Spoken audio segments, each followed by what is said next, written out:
everybody. Thank you for joining us. If this is your first time, this is my first YouTube live doing any of the technology of from Zoom to YouTube's, and I call it the YouTube's. And I feel kind of ancient right now, struggling with the technology at times, but I believe we're streaming. And if you are here, drop a comment inside. Oh, there I am over there. So I'm going to go back because otherwise I'm going to be hearing myself talk. But yeah, it's live. So we're live. Yay, Allison, we made it. Right. Awesome. Do you want to quickly introduce yourself? Sure. So my name is Allyson Bright. I am the founder of Determined to Shine, which is an online community where we use all kinds of spiritual tools and practices combined with art therapy to make magic and joy and love and happiness. And that sounds very like silly, but don't we need joy more than ever, people? Yeah. Right? And so just kind of coming back to the truth of who we are, and it's just a really magical place. This is year 10, which is really exciting. Wow. And so, I wanted to be here just because we have dabbled in astrology at Determined to Shine, but my knowledge caps, right? And so, you are such a like guru and wise teacher that I think you have so much to share, and I love chatting with you. So, Oh, so that's me. thank you. Yeah, thank you. Hi, Jen from Northwest New Jersey. Hello. Yeah, I so if folks don't know or have a little bit of background, Allison and I met at the beginning, towards the beginning of the year when I put a call out for speakers for an event that I decided to hold because I'm a little cray cray that way. When I have like a big idea, I go with it. And that's when my fiery second house, if anybody knows their houses, my second house in astrology, my birth chart is fire. It's Aries. And guess what? Allison here is full of fire. And we hit it off, and I wanted us to bring our two communities and share more wisdom with individuals. And like you, I also enjoy talking about these things. I think that there's so much value around the ability for us to connect with something outside of ourselves that can bring in some alignment, some wisdom, sometimes funny, all the things. And I've dabbled in Oracle and Tarot. I've never been able to remember the Tarot enough to hold on to it. And I've created my own Oracle decks. In fact, I created my own, I'm going to bastardize the name, but Lenormand. Lenormand. Yeah, Yeah, the yeah, Leonard. you're Okay. fine. Yeah. And so when I learned that system, I was like, oh, well, I can just create my own cards. I don't have to You can. pay anyone else. And people are like, what do you mean? I'm like, it's all it is just images, and there are predefined energies behind those images. And then it's just really your intuition. And I've done that with other things as well, such as creating oracle decks for, say, healing Chiron in my chart, or um, to do other work. Like I've done at least two or three decks, and they're super simple. Like I just grab this drab gray uh, cardboard and cut it out, and then I stamped it with this cool thing that I found. And then I went through, because I love collage work, I went through all my papers and found all the images that I needed for my Lenormand deck, and I was so happy. And hello, Shonda. This is California. Apparently, she knows you. She says Yes, she hi. does. Yeah, and so here we are today. Today, if you hear a little bit of like a frog in my voice, I'm mending a cold, and so we are going to end at the top of the hour. We're not going to extend more than that because myself needs to recuperate, and I'm sure Allison has a world to go back to. So if you have questions for us, please make sure that you are dropping them in the YouTube, because otherwise we're not going to be able to answer, and we want to answer questions. So today's focus is going to be on the following: the four elements. And most people don't really know the four elements. When people get into the realm of astrology or even Oracle and Tarot deck, they don't know that this is a foundational piece that's been used amongst many different types of practices, including medicine. Okay. And so, what are the four elements? They're very simple. So, I'll name them. I am going to name them as they are in order in the birth chart, in the zodiac. Okay. So the first element is fire, the second is earth, then air, and then water. And then it repeats itself over and over until the entire zodiac is covered. And this framework has been around for many moons. Okay. We're going way, way, way back, ancient times where people walking around with togas and all that with their sheets, right? It helps us to understand not just astrology, but the world around us, because we can't live without those things. They all feed into each other. So I brought Allyson here because I know that she's had a practice in using the elements, and it's something that she's shared with her audience. And I wanted to use this opportunity for us to share our tips and tricks of what we've done using the elements in our world, whether that's for self care or alignment. And so I know that Allyson, you have some notes. I have some notes myself. And let me maybe give folks a little bit of background. So in astrology, the four elements basically becomes the groupings of the signs. So there are four groups of zodiac signs based on an element, and each of those gets three signs. So fire, as most people would know, is Aries, then Leo and Sagittarius. So let's start with with fire, because fire, it's funny because I was a young kid, like as a teenager, not really evolved. Um, I was really put off by fiery people. I'm water and air, okay? And meaning that my chart is primarily just those signs. And my Libra moon is not that down with like the loudness and brashness of fire. Like, no, it kind of like messes with me. But then I had to learn why. I had to learn why that bothered me. And that's the journey that I hope people understand. And as they get deeper into this practice, is that each of the elements and each of the signs has a lesson to teach us. So yeah, you want to tell us about your fire? Sure, I have a lot of it. And I did resist it a little bit because as an Aries, there's a stereotype around Aries that we are mean and harsh and like jerks and will like mess with everyone's hearts and run around like creating chaos. And I'm very empathetic and all of that. So I always kind of was like, I'm not sure. But then I would catch myself because as Carolina mentioned, I am an Aries and I'm born on March 21st. So that's the first day of Aries. And I Mhm. laughed because anytime anyone asked, I would be like, I'm an Aries. And oh, I'm first. Like it's the first day of Aries. And also my name starts with A. And I was like, like, okay, there's a little bit of Aries there.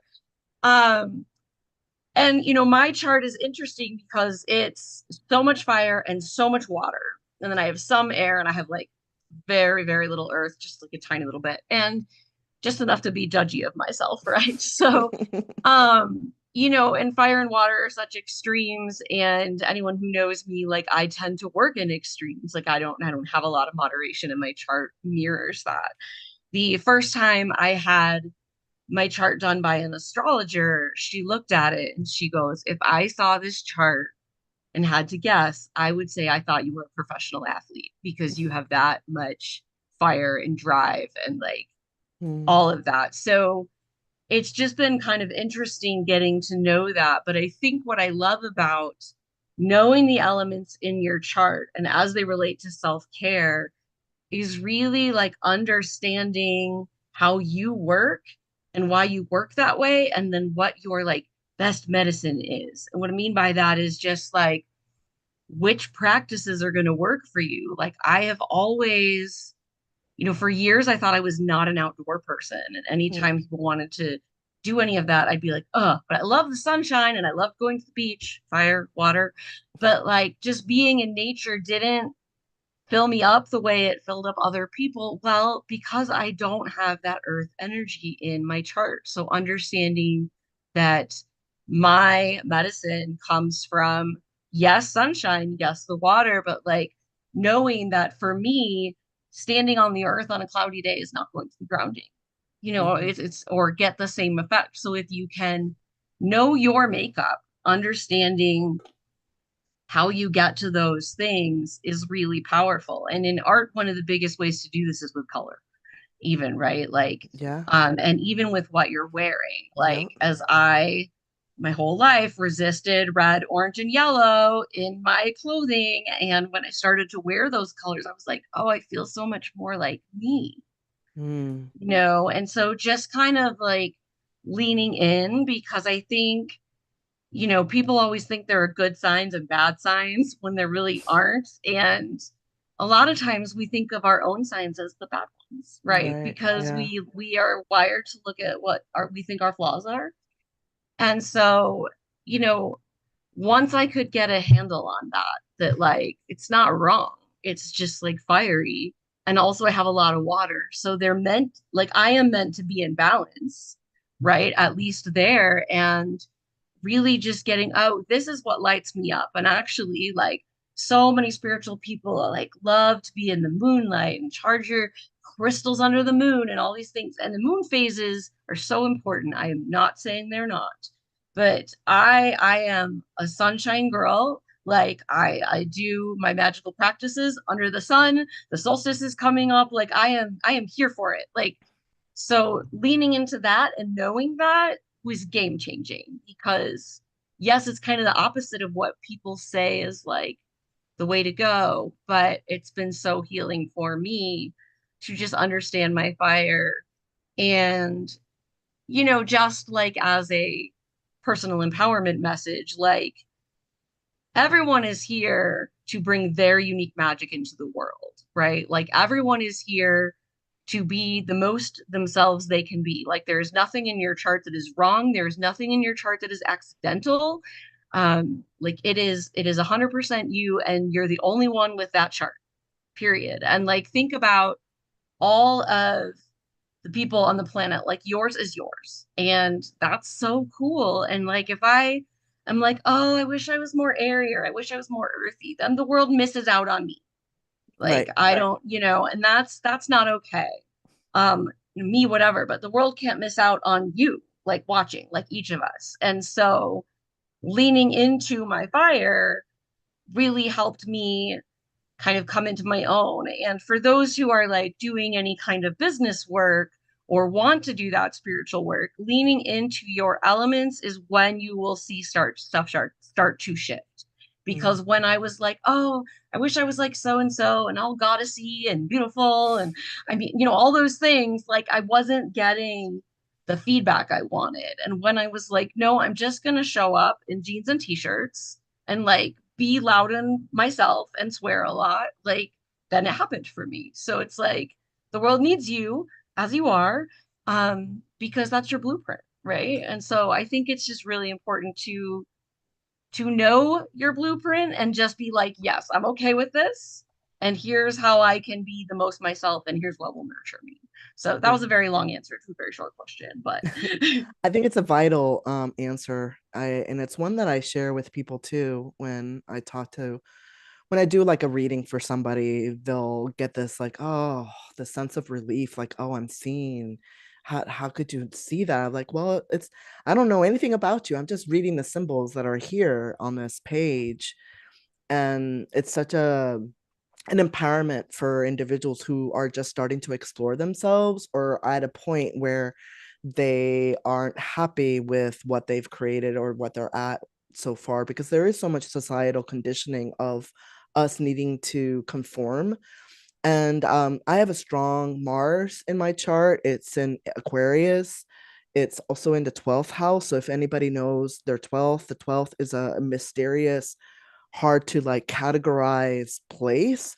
So if you are in the same spot, let me tell you, Mars in the 12th can be really difficult to manage because Mars represents your energy, your drive, your action. And Aquarius is a very fixed sign. It means like it can just continue and going and going and going. Well, guess what? When I hit my limit, I'm done. And oh, you'll solve everything for us. And so it's helpful for you to understand not only the elements, but also where some of these things may lie for you, because it may be that you are giving up your power in order to conform to society. And society wants to put things in boxes. Why? Because it's easier for us to navigate the world. We begin doing that at a very young age. At a very young age, we begin the process of segmenting things and putting them in categories so that we can learn and go forward faster. That's just part of human behavior. But the problem with that is that we don't give ourselves the opportunity to be unique. And each of us are a special snowflake. We are truly special individuals. And your chart, my chart are awesome. Obviously, hello. Like I love myself now. Like I couldn't say that like 20 years ago, where I was like, oh man, but now I'm like, yeah, I'm epic. I have a mission in this world and I'm gonna do that. And there's no getting off the track of that, like I feel like I finally have that confidence where I'm like, no, this is who I am.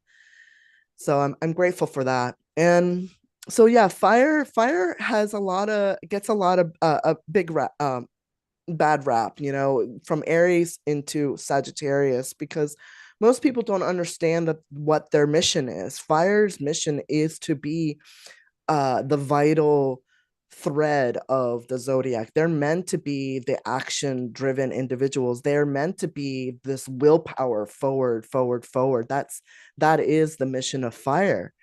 And if you think about a fire pit, it thrives on air, right? You can't have a fire without air. And that's where the relationship comes between air and fire. They complement each other, as do earth and water. So in the zodiac, we categorize not only this four segments of four categories, but each of those is also what we would consider. I hate to say these words because but we've all want to move away from gender, but it's a feminine versus a masculine energy, and it has nothing to do with your gender. It has nothing to do with what your genitals are. Nothing. It is more about the expression of that energy, and a masculine energy is the forward energy, the push, whereas the feminine is receptive. So you can also use the term yin versus yang. So the yin is the water element and the earth element, and the yang is the fire and the air. And so air also is in the space of the fiery place, but they do it differently. Air also wants to get out there and also wants to explore, but it wants to talk. It's like they want to socialize. They want to make the connections between the things. And then Totally. I'm gonna pause you just one yeah. second. My dog is Oh yeah, screaming, yeah. so I'm gonna have you keep talking. Oh I'm yeah, gonna yeah. let him Go out. take care of the doggies. Sorry, Yeah. friends, it's life live, you know? Yeah, yeah. We have doggies. I have doggies. I've put them all on timeout. So the idea for friends here that are listening is that let's do this. Go look in your chart, and if you don't know where your elemental balance is, do that. Okay, go through your chart and then just take a toll, like count out how many planets, and we're only counting for right now. Let's just count the seven traditional planets. So don't include Neptune, don't include Uranus or Pluto. So once you do that, you'll have the seven planets. Just do that lineup and see where you land. And why don't I include the outer planets? Because for the most part, the outer planets, unless they're touching your sun or moon or in a very significant part of the chart, says, say like the first house, you're not going to really feel it as much. Okay. And in the old ancient times, when they were looking at elements and did this whole structure, they didn't know anything about Uranus or Neptune or Pluto. They had none. There was like, I don't know where they only saw so far what they could with a naked eye, which was up to Saturn. Okay. And so when you're learning astrology and when you're learning these systems, whether it's tarot, oracle, or they all have an origin. All right. And I want to make sure that we respect that origin because it's very important. And so when you look at the elemental balance in your chart, you'll have a sense of what's low and what's high, or perhaps you have like an equal balance between all four, somewhat equal because seven is not a an even number, and it'll tell you so much. Like, are you more of a homebody? That would be water. If that's the case, then respect that, you know, and love that because the water element is meant to be this connective tissue. It's meant to become the thing that allows us to emote, that allows us to dream, allows us to tap into intuition.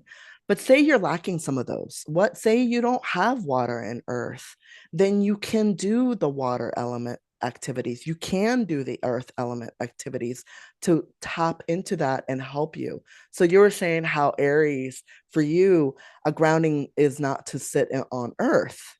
It's more of like standing in front of the sun. But I bet that there are practices that are earth oriented for you that you will look into at times when you're needing help. Because I do feel like all four can help us, even if they're not within us. Absolutely. And I think for me, especially, like that's when I look at moon phases. And if you look at my history of romantic partners, like they are all earth signs, right? Because like I know I need that energy. And if the moon is in an earth sign, like we have access to that. So I'm like, okay, must do all the planning and organizing and like everything I need right now. So, it's kind of just that, but it's like, it's more even that like that when that fire energy like gets going really crazy. So you were talking about Mars. My Mars is in Aries. Like it's just all it's all Wow. fire, you know. But like I actually ground really well with water and especially like open water or just out Mm. lakes, out any outdoor water versus like a swimming pool. Although I love a swimming pool, like since I was very, very little, I'd be like, I don't want to go outside. And they'd be like, let's go on the lake. And I'd be like, yes. So it's like I could tell that's what I was craving. And I think because fire runs hot and I have so much of it that like tapping into water energy for me lets me kind of cool off. And that sounds like an angry thing, but it's really just like that pulling, reining in, right? Like when I get a big idea and I'm like, I'm gonna launch it. I've done no planning. Like, just calm down and then ground, and then it's more accessible, right? Um, but yeah, I just love everything that you're talking about because I think it's so important just to getting to self-acceptance even, just understanding like, oh, this is just me, that's fine. And here's how I can go. And I think what's interesting too is the way that once you know your astrology and then you start knowing the astrology of people around you, like your relationships change. You can find ways to support the people around you instead of maybe being irritated, like, Right. and just understanding all of that and also find connections. Like you guys can tell, like the two of us have very different energy, but we share a Libra moon. So like there's ways that both of us are like, oh yeah, me too. So just finding that balance is so great. And I think just knowing what fuels us is so important. And I think, my favorite exercise has always been to swim. Well, that's very like driven and go, and it's in the water. So that's why I crave that, right? Because it's my fire and my water being really satisfied more than a run or more than like just even some, I don't know, some more passive with water, but like that's what I really crave. So Yeah, it's yeah. funny how you mentioned how we tap into the things that are lacking in us. I I ditto for sure. It is a thing. Yeah, that's like the next level you could take your investigative work about your chart is start to understand the charts of the loved ones, like your most immediate people around you. My partner has 5 planets in Scorpio. Remember we said seven were like one of those is Uranus. So I would generally not count it. However, it's right there with his other personal planets. So it's significant. But his moon is in Virgo. And thank goodness, right? Because all that water and that intensity of the Scorpio is like, oh my, it's just a bit much at times. Excuse me. um, but I don't have any Earth. The only Earth I have is, remember I said before, ignore the outer planets. All I have in Earth is Pluto, and so it's not something that I know it because I've learned my chart enough, so I know what's happening in that space. But I need Earth grounded people, otherwise I'd be in my emotions all the time. So one question I just have for you is, for people watching who are like, okay, I want to know all this, but how the crap do I find my chart? Um, do you have like what would be your favorite resource to direct someone to if they want to run their basic chart? Yeah, I tell my members, just go to astro.com.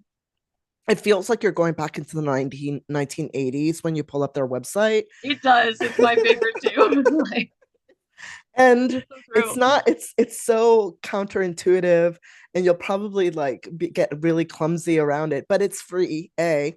And the reason why I like it is because with their free account, you can store all the charts that you want, and there's no fee.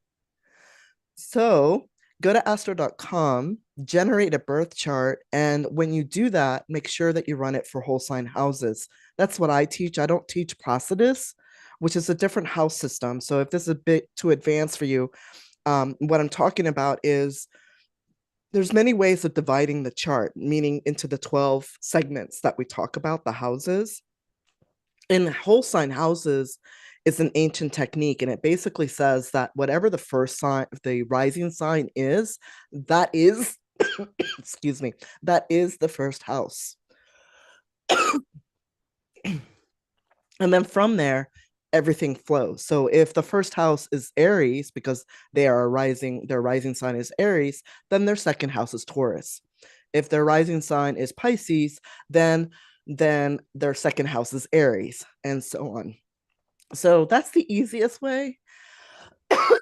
Excuse me. And I recommend people literally printing it out. Do not leave it on the computer. Not because it's not, it's going to get stolen or something, but you need to get personal with it. Yeah, absolutely. And Yeah. for those who have worked with me, artsy stuff, I love it. A while back we did a class and I'm actually planning to relaunch it soon, but we made like little books with our chart and then a bunch of astrology memes as well as like other kinds of things. So that's really fun. Um, so I guess the only other thing I want to mention is, of course, if you are going to run your chart for the first time, you will need your birth date, your birth place, which those are the easy ones, and then you're going to want your birth time.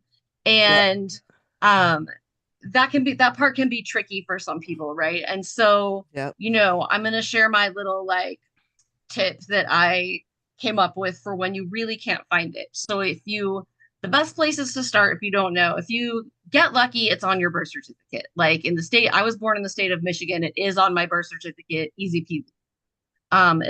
If you can't get there, talk to your mother, and she will probably know close enough, right? Like within, a few minutes, etc. But sometimes you really can't get it. And so what I like to do when I really can't find it if for myself or well, I have mine, but for someone else is actually to use a pendulum. And you can literally hold it and say, like, for the sake of this exercise, like, is my moon in Aries? And just ask yes, no, all the way through and like see what comes up. Not moon, sorry, like my rising, or I would say back up. Like, was I born between midnight and one? Was I born between one and two? Was I born between three and four? And then just kind of get down all the way to it. So that's one thing you can do. Of course, it's not necessarily what I'm going to say true because we just don't know. But if you don't know, it gives you something to put in that the universe has given you. So I kind of like that. And the other thing I will do is, you know yourself. So if you're really not sure, put in noon and see if whatever comes up for that sign feels right for you. And then try 8 a.m. and try, 6 p.m. and just kind of play because that's the only thing that will change. And I feel like you can usually kind of get there, but I think that I personally prefer a guess to a nothing is kind of where I come up with. So I know that was a little bit clear as mud because I was backwards on the pendulum for a second, but that's just kind of a couple of things I like to do because I think that the universe wants to support us. So that's kind of where I'm at with birth time. Obviously, try to get it if you can. What are your thoughts on birth time? Yeah, I actually wrote a whole blog post on this because it's a big deal. Like and I would say most mothers actually don't know what time you're born. I know, shocker, but many of them are like, I think you were born. So know this tip. The rising sign changes every 2 hours.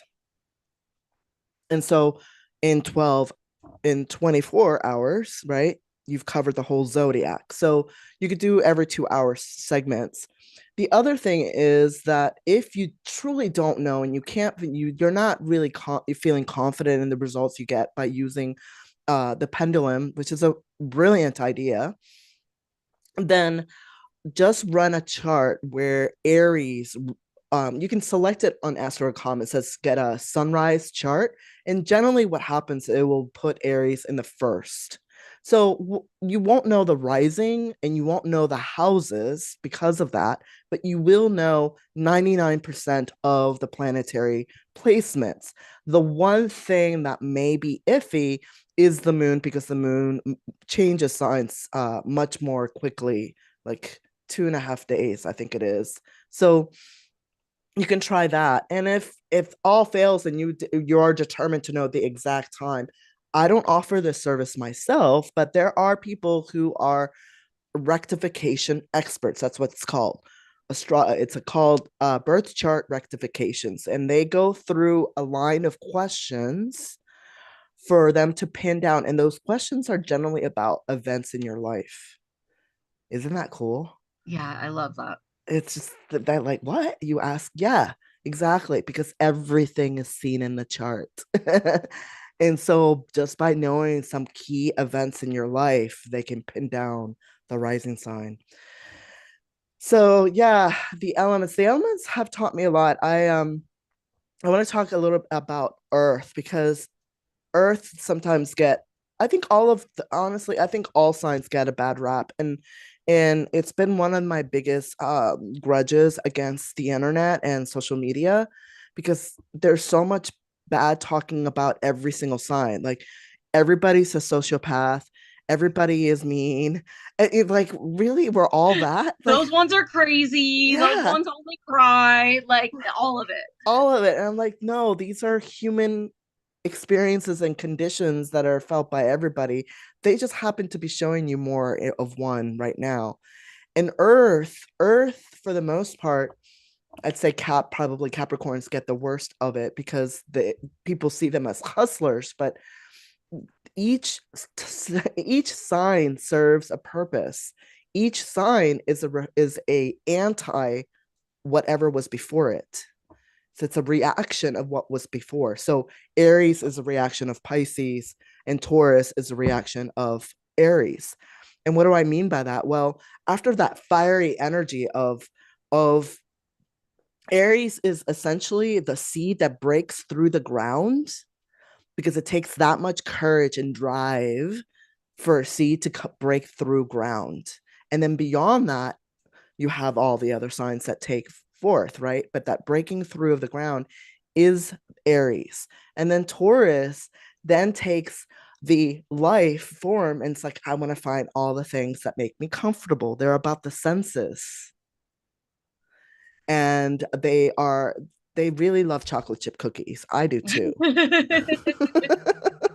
Did you know that chocolate chip cookies were invented during Uranus and Taurus last time, 84 years ago? That's so funny. right? I just the way stuff fits is always so fascinating to me. And I laugh when you say that because there are three people who live in the house with me, or I'm one of three people who live in this house, and one is a Capricorn, and we're always like, okay, Capricorn, whenever he gets Capricorny. But it's extra funny because he doesn't even know. It's like, I still don't know what you mean. And we're like, don't worry about it. Yeah. But it's interesting because we always talk about how in our house we need like all three of us to make a functioning family unit because everybody does something different. Well, I we have me in the fire, he's in Capricorn, and then my best friend is in Cancer, and then all three of us have an air sign in our either our moon or our rising. So like it's really well balanced. So like the three of us make up a complete human. But it's like if you take one of us out, like we laugh that if he goes out of town for work, like we go crazy. Like we stuff breaks, we don't know what's happening, we can't fix anything because our earth is gone, and like our cancer is our mediator, and I'm the one who's like, let's go on trips, let's make this happen, so it's like a really good balance. And so, yes, we tease, and um, but it's so vital. And I think, the thing with like the memes and all of that is like, it's good to be able to poke fun at ourselves. So, like, knowing those things is great, but just remembering like there's never anything wrong. No. It's just right. And I think like what a gift it is that we are all different. And those of you who've worked with me know I've said this before, like the worst thing that can happen to you, I believe, is nothing. I got that from Sonia Shikha, who's a really powerful spiritual teacher, and she was like, the worst thing that can happen is nothing. And I was at her workshop less than a year off of being widowed, and she says that, and I'm like, hmm, hmm, because I was like, no, and I was like, maybe, because if we're all the same, if nobody has flaws, if nobody has dreams and hopes and things like it, like literally, if nothing happened and we just sat here Hmm. and like that sounds terrible, Yeah. we would you just miss it. And so like just I think getting to a place where you can kind of lean in and know these things is really, really powerful. Yeah. Yeah. I agree. I agree. I have air. I have all three signs I mentioned before. I have my Venus in Gemini, my moon in Libra, and Mars in Aquarius. And obviously, you don't know any of these things until you discover them, right? Unless your parents got your birth chart done and then they told you about it later.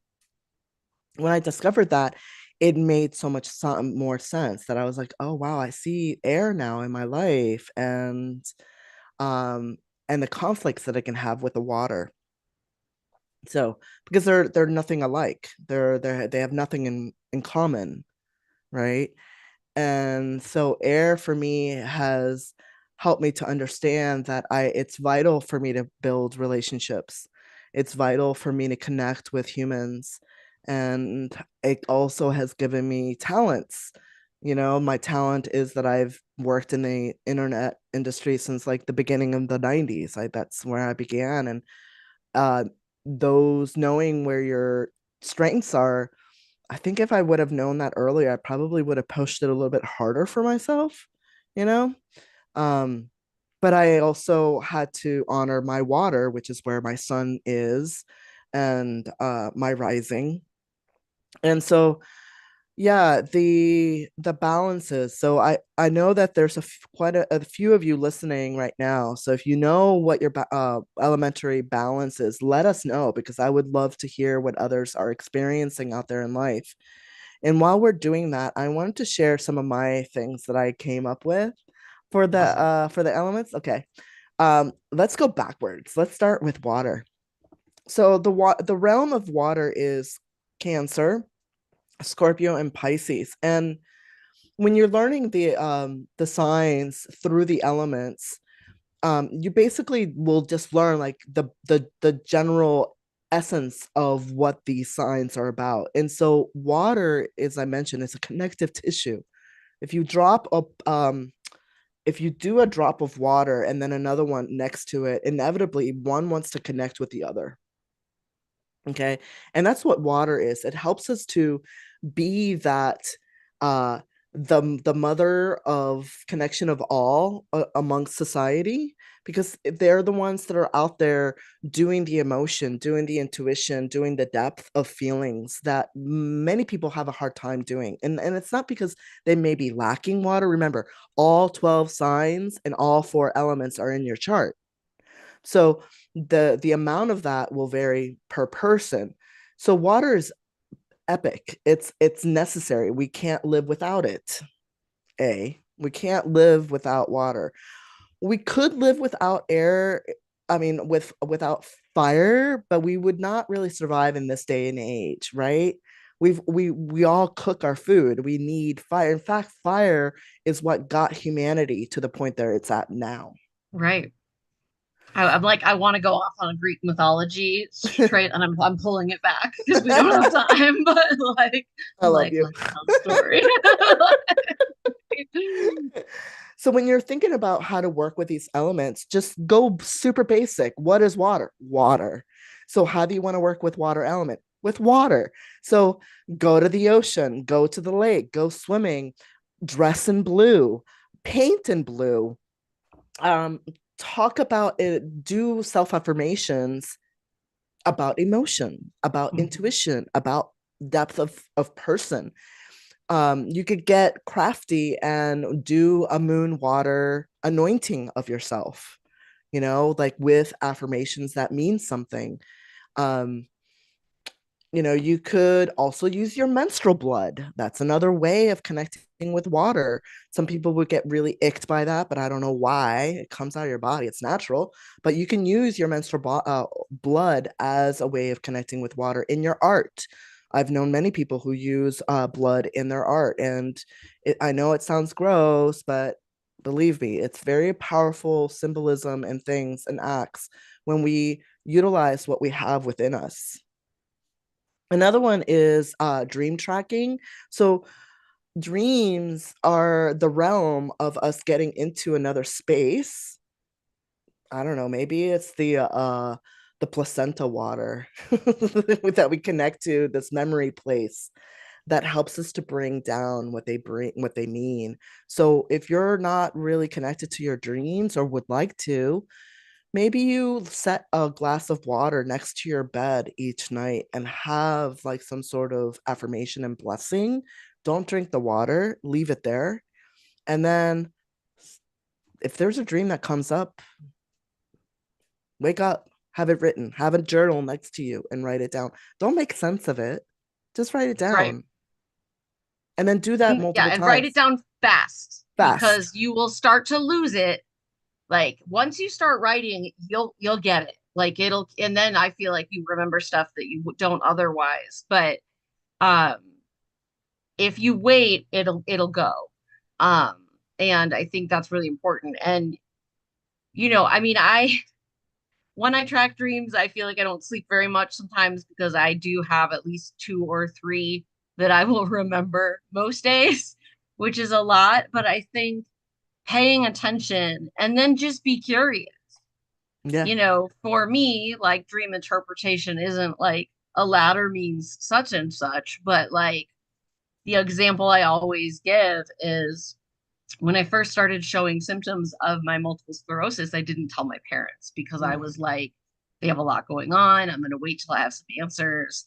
And then I started having all these dreams about getting adopted, like by friends, by celebrity couples, by TV characters, by like Muppets, whatever, over and over and over was this theme of like getting parents. And so I was like, my soul is craving parenting, right? So I told my parents I never had a dream like that again.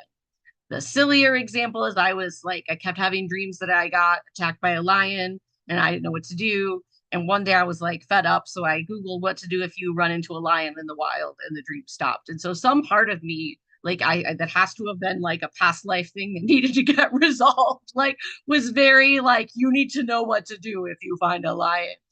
But just pay attention and be curious because your subconscious does talk to you that way. My favorite like sleep water ritual thing is, especially for struggling, like I love to put, doesn't work if you have cats or platform bed potentially, but put a bowl of water under your bed when you sleep and just ask the universe to like that water to like pull out of you anything that's like bogging you down, stressing you out. Like, and then when you come in the morning, pick that bowl up, take it outside, and like you can do a blessing and then give that to the earth. And what's so cool about the earth is that, um, like metaphorically and geographically, like the earth knows what to do with our junk, with like it like shit is fertilizer, like literally, right? But so emotionally too, like the earth can transmute your stuff. So I just love kind of giving that back to the earth, right? And then it all comes full cycle in that elemental group. And we talk about air and water are so different, and yet neither can exist without the other, and so it's just a really fascinating thing how interconnected everything is when you start boiling it down. I just think it's so powerful. Yeah. Yeah. And thank you for mentioning about giving back to the earth, the water, because that's really important. I've given that advice to people who've had like struggles with their intuition or just going through a rough time. Water has that capability of holding memory. And so you want to release it. You don't want to drink it, right? You do want to drink something that has more of a positive intention behind it. But if it's to remove things, don't put it back in. Right. And maybe don't give it to your flowers either, because plants do respond to positivity as well. So yeah, water. Did you say that you had a little bit of water in your chart? I have a lot. You So have a it's lot. it's Okay. like it's I can't remember the exact placements, but the fire and water is very closely balanced. I actually think I have one more water than fire placement, so that's fun for me sometimes. And then a few air and just the one little earth. But it is my rising sign. It's a Virgo rising. So Okay. uh I have all these things I like run forth, I do things, I get all emotional, and then my rising sign is like, oh, that was wrong. Just because Oh, historically, like stereotypically, right? Like that's what Virgos do. We nitpick. right. But at the same time, like my Virgo, like rising, yes, she's like a bit picky and has to relax sometimes. Like I'll be putting together like little kits for my retreats. And I remember one time someone was helping me and I was like, now you have to layer the stickers in this order so that the wings stick out behind this. And I was like, oh, Virgo, stop. Like, it's fine. It's fine. Just put them in the envelope. No one knows. No one pays attention to the layer order of the stickers. It's fine. Right. So that's just like silly. But at the same time, my Virgo has such a keen eye for what is good for me and what is not, Mm, and is so good at helping me refine. And like when I need to let go of something, like that Virgo energy is that first signal a lot of times that like something is off. Something is off. Something is wrong in this relationship. Something is wrong in this practice or this thought that you have, whatever it is, because it does give me some methodical energy to make those pinpointed pieces. So as much as I make fun of I have no earth, like the one piece of earth that I have is very vital, because if I let my water emotions take over, or my fire, like impulsive action, excited, like go, like that Virgo kind of keeps me off the cliff. Like if you know the tarot, the Fool card, which is the start, right? As a person walking towards a cliff, they don't see it, and a little dog is trying to pull them back, like from going off the cliff. And I laugh because people make fun of the Fool card, and I'm like, I have such good Fool energy. Like, I'm gonna move to New Mexico. I've never been there. Did that. Like all those things. But my Virgo is that little dog that like just like just ask these couple of questions. And so, that's that point of every bit of ourselves is there for a reason. yeah. And it's so magical when you can understand that. And one of the things we talk about in Determined to Shine is like the importance of a forgiveness practice, because forgiveness and gratitude are the keys to healing a whole lot of things. And if you understand how you are wired, forgiving yourself for anything, because we all have things we hold against ourselves in hindsight, self-forgiveness becomes so much easier. Mm-hmm. Because I'm like, okay, I'm sorry I was judgy about that. Or, okay, I just went a little too hard too fast. And most of the time, that energy serves me. I would have not, I really don't think I'd have a business if I didn't have so much fire, if I didn't have Aries, like in my sun and my Mars and all of these things. That's what drives me to create. Mm-hmm. But sometimes I launch things too fast or I do things, whatever. And like, I can be like, okay, well, your unique magic is awesome. And that's okay that that happened. Like, because things happen. Right. They just Exactly. do. Yeah. Yeah. It's funny. You're a Virgo rising and I'm a Pisces rising. If folks don't know their zodiac, Virgo and Pisces are tied together forever. And that same moon, I used to laugh though, like when I'm procrastinating, usually. So again, understanding your signs. My fiery Aries wants to do everything right now, and it has to feel important or I'm not going to care. Like it needs to feel loud, important right now. My Libra moon wants everything to be beautiful and perfectly balanced. Mm-hmm. And my Virgo rising wants everything to be meticulously organized and perfect. So, as long as everything I create is super important, super beautiful, and super perfect, I'll be fine. Well, obviously, that's not real, right? But like, once I knew that, I could be like, oh, that's what's holding me up. That's what's holding me up because I've decided, like, I don't think this thing is pretty enough to put into the world. Like my workbook needs to be better. Well, one of the most powerful classes I ever took for workbook was a question at the top of a blank sheet of paper, and it was life changing. Like it doesn't have to look that way. Now, granted, when I have time to play, I like to play with all those things. But if you know that about yourself, you can also pinpoint, like, oh, I want to take extra time and make this really beautiful because that will really satisfy that Libra part of me. Or also, it's the Libra part of me that's demanding this. And this particular thing doesn't need that. So I can still move forward. Like just knowing those pieces, I think is so valuable. Yeah. Yeah. Accept yourself. Big old lesson. 100%. All right. Well, I know we're getting close. We are getting close. We have about 8 minutes, and I wanted to quickly go through the others. And I'll just mention a couple and then we can wrap it Sure. up. Yeah. Yeah, yeah. Okay. All right. So, air signs. What is air? Air wants to communicate. It's thought, it's ideation. And so, how do you bring air into your life? Well, we breathe air every single day. So, my suggestion is breath work. Yeah, it's on my notes too. Yeah, It's the best one. 100%. breath work is probably one of the it doesn't get enough attention.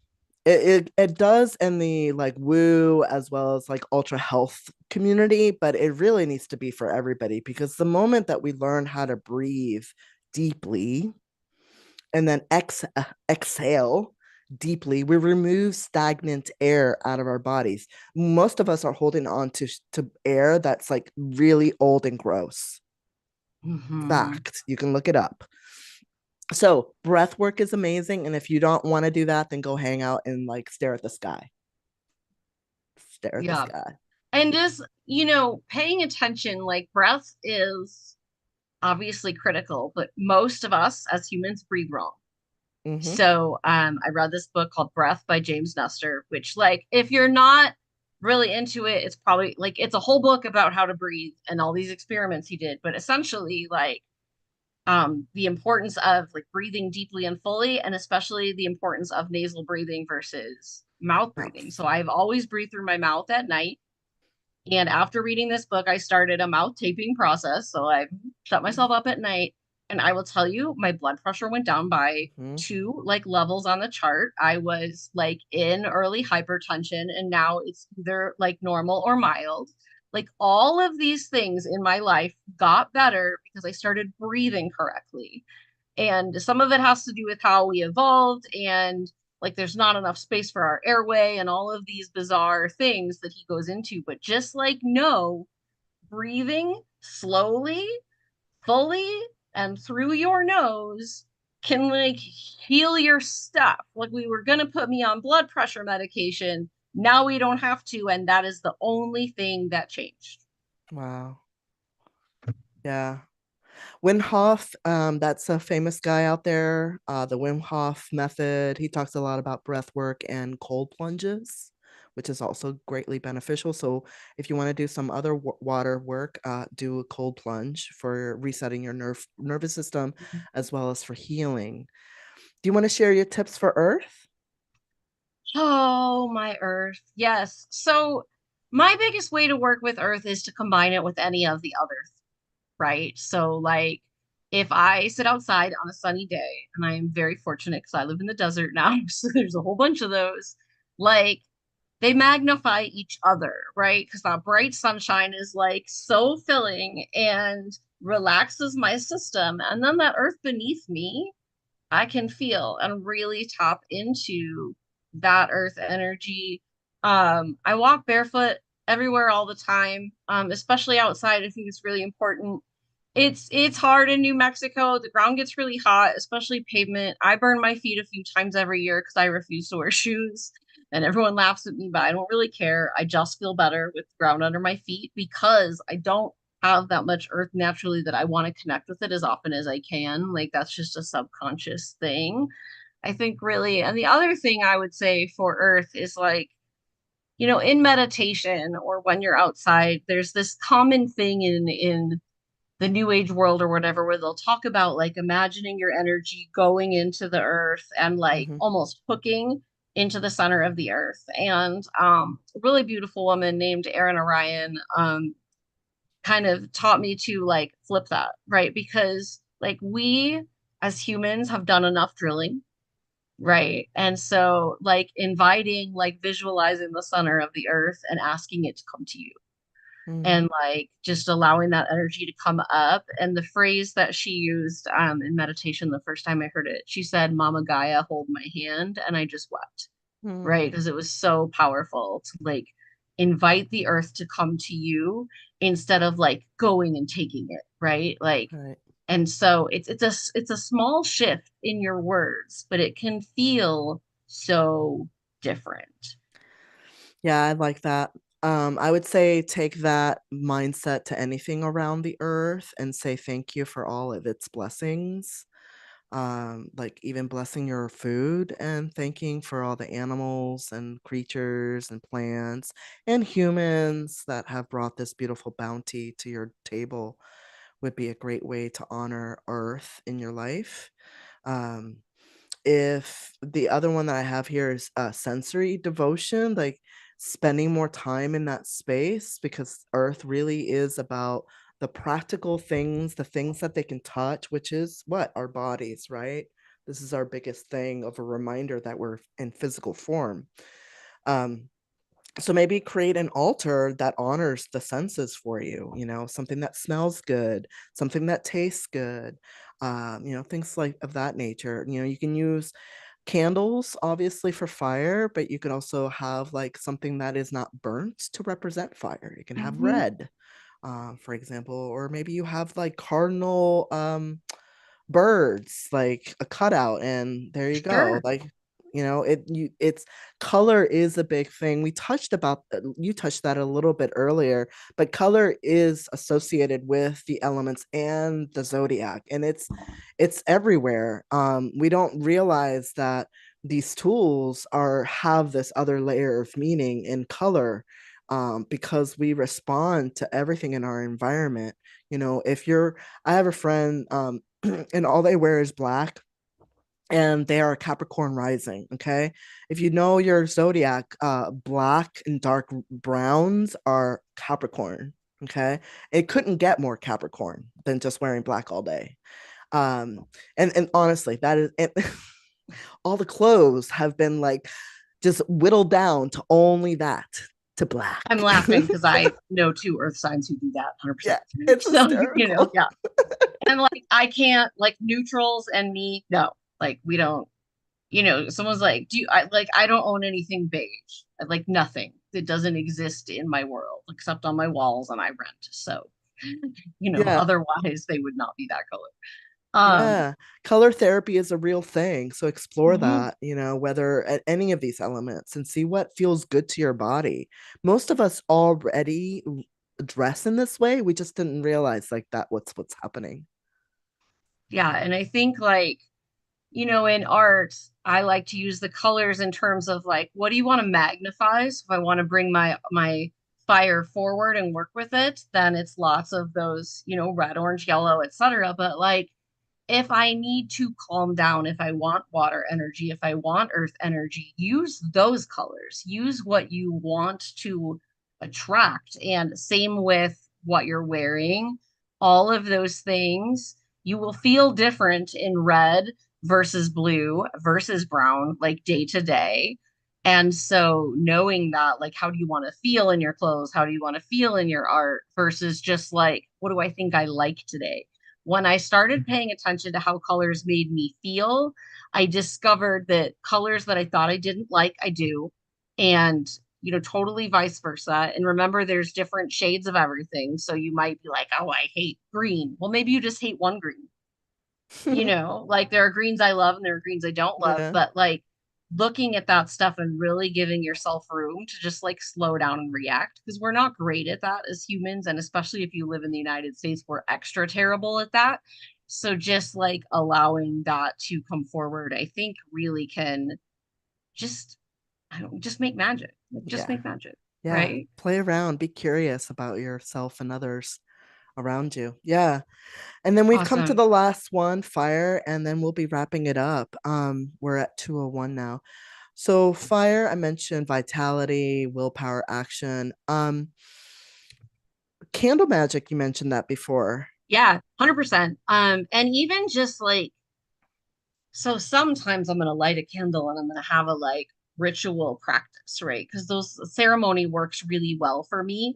If you're neurodivergent, it likely will for you too, because it can really bring in a lot of that focus. But also, I just feel better if a candle is lit in my house, in the kitchen. Like light a candle, my mood goes up, right? So like casual candle magic or extreme, whatever you like, and then move your body. Like fire is movement, fire is creating, like cooking. If you're like, I don't have a lot of fire energy, like cooking is a great way, especially if you're really earthy, to start bringing more fire into your life. Cook on an open flame and cook on the grill, like use more actual fire, char something, like whatever feels good, I think can be a really powerful way to do that. And then just like, I just have to say it like sex. Like I just, like let yourself feel pleasure. Like with someone else, with yourself, I don't care.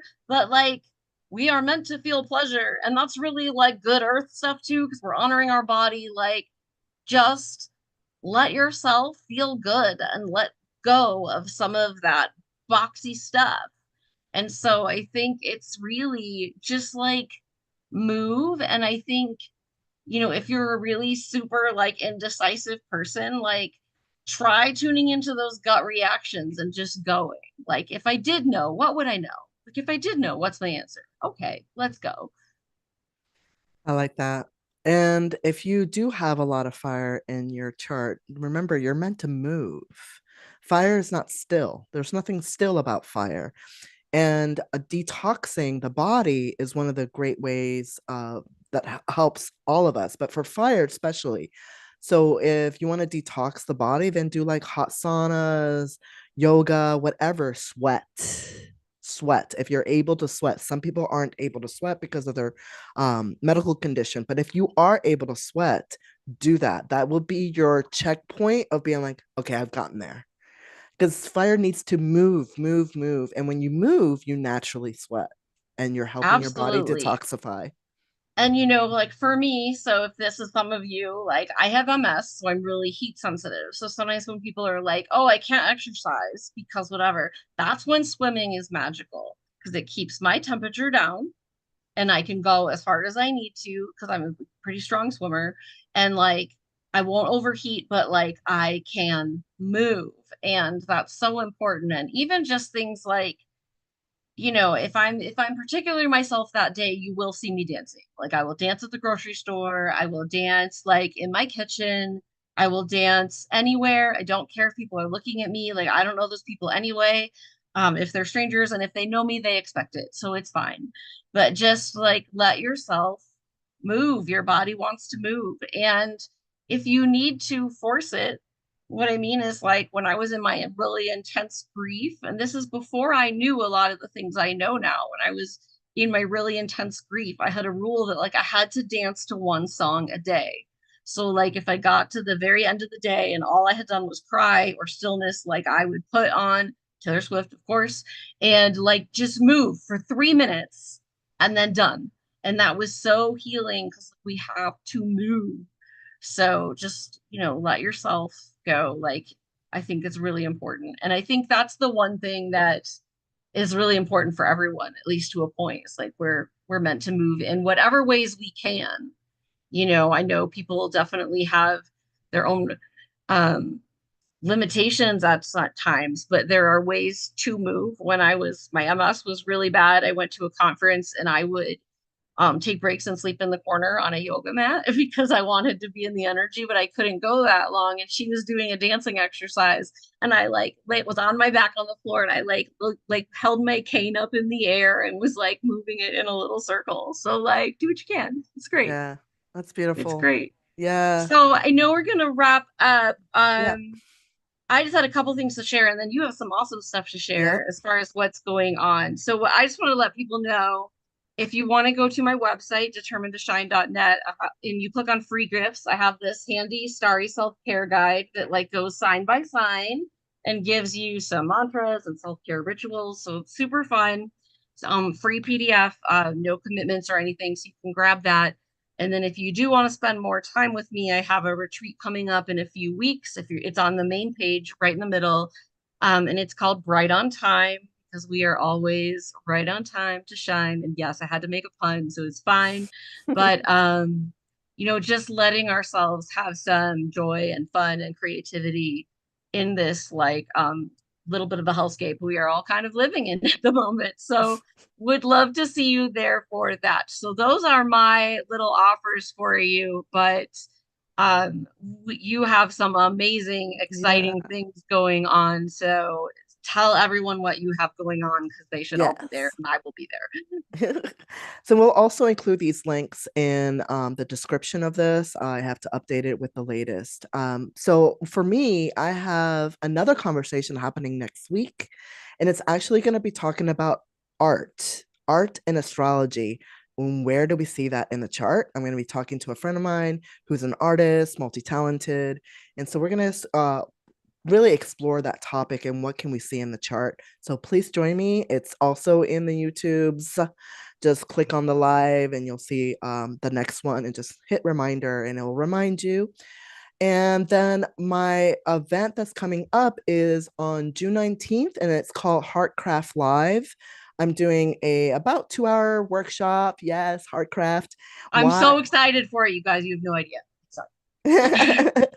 I'm doing this event where I'm going to be teaching you, whomever is listening at this moment, how to create a ritual object that is imbued with the energy and your intention for this new transit that we have coming up in June, or just in a few days, actually. And it'll be for a year. And that's when Jupiter moves into Cancer. And this is a very important transit. It only happens every 12 years. And why is it important besides it being every 12 years? It's because every planet has a place where it does super awesome, like beyond what it rules, quote unquote. And Cancer is that one. So we will find our expansion, our luck, our growth for the next year, starting from, say, June 9th until June of next year, all around our Care Bears. We're all Care Bears. We're going to talk about feelings and emotions because that's where things are going to get a lot of um, support from Jupiter. And which is interesting because Jupiter has been in Gemini, and what exploded during that time? AI. Well, if you talk to people in the space, they'll tell you AI is missing heart. So are we're all being called now to take this brainy, logical energy and transmute that now back into the heart. So couldn't have been a better transit for us to get back into what matters to us most. And Cancer is also the home, the family, the mother. It's all lunar, right? So if you're interested in joining me, it's free. And if you'd like to purchase the VIP pass, that's great. That will teach you how to activate it, right? So I'm going to teach you how to create it. But beyond that, what Allyson and I are talking about is activation, right? It's taking knowledge and then making it happen in our life. And it doesn't happen just by creating something. Although talismans, two true talismans, just need creation in this. That's it. But we're not burning anything, and like the alchemical process won't be there like it normally would be, say for like a piece of jewelry, which is generally what a talisman looks like. Um, so yeah, June 19th at 3 p.m. Eastern time. The URL is questmystic.com/HCL. I would love for you to join us, myself and this epic human here, because we have epic things to share with the world and we just want to bring joy. Yeah, absolutely. And your VIP pass is like what, 20, is it It's $22? Yeah, you guys, $22. it's ridiculous. So like just be there. I will also give you the link to update. I have a video that explains that pendulum process for the Perfect. um Yeah. birth time more explicitly, but it's like a secret link, so you won't find it on my channel, but I'll give you that. So if you wanted to get like just have someone walk you through that, I do that in that video. But I Oh, think that yes. definitely you guys workshop is like for $22. I mean, more free, but if you want to do the whole thing, like to create something that will amplify your intention for the entire year. And if you've worked with me before, you know I talk a lot about how we learn all these things spiritually and we're like, yeah. And then we go back into our life and we lose what, like, our brain's just like, never mind, I forgot that. Mm-hmm. Especially when we get like stressed out, we move into lizard brain and know nothing, even the Mm-hmm. things we do know. Like to have something physical that you can hold and see to sustain you for the year, like no brainer, be there. It's amazing. Be there. Thank you. Thank you for the support, y'all. And Jen, that's your birthday. Happy early birthday. I'm celebrating my birthday at the end of June. I will be turning X years old. Um 29, right? We're always 29. forever. Yeah, and so do follow Allyson. She's also on YouTube, and continue to follow me here. We will see you all next time. Thank you so much for having us here and listening to us, and looking forward to doing this again. All All right. right, friends. And bye folks. I need to turn this off somehow. Bye bye everybody.